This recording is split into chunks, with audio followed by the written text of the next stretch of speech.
Surrogacy is an agreement where a woman agrees to carry a child for another person or people who will become the child's parent or parents after birth. This arrangement is often supported by a legal framework. Surrogacy is considered one of the many assisted reproductive technologies. The arrangement is typically made under various circumstances. Examples include when pregnancy is medically impossible or if a pregnancy could endanger the life of the intending mother. On the African continent, the only country with a comprehensive legal framework for surrogacy is South Africa. The law supports the arrangement with a few restrictions, one of which is that the surrogate mother cannot receive payments other than an allowance to cover the cost of the pregnancy. A few questions spring to mind when it comes to the issue of surrogacy. Should the restrictions around what surrogate mothers are entitled to change?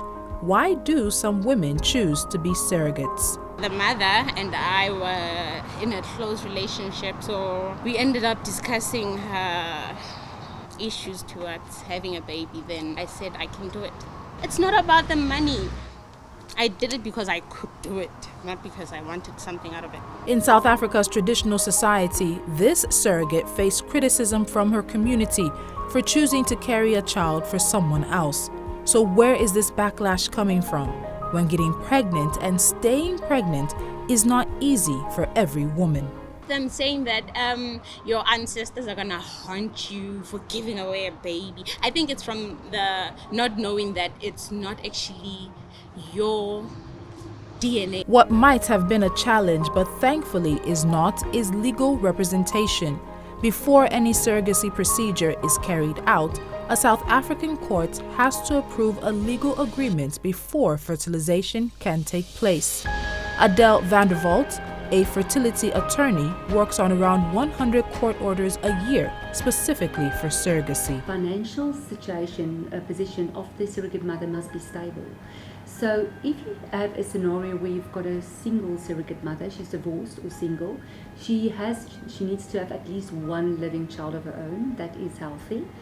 If she is single and she doesn't get maintenance from the dad of her child and she's unemployed, you're going to have difficulty to prove or convince court that she's not doing this as a source of income. The surrogate mother needs to do surrogacy for altruistic reasons. That means she's really doing this to assist the intended parents. But with these laws in place, some are still finding it difficult to find willing surrogates. Corn Stoltz and Sean Bishop have 3-year-old twins born with the help of a surrogate. They found it difficult to find a surrogate under the strict legislation. The big thing is to get a surrogate mother, because you can't, it's not like a transfer or money to pay somebody to do it. It must be out of will, the good of the intentions of it, and you go through a lot of investigations.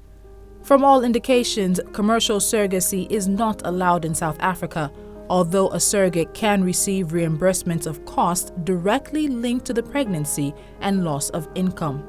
This surrogate is 8 months pregnant with the second child she is caring for a couple.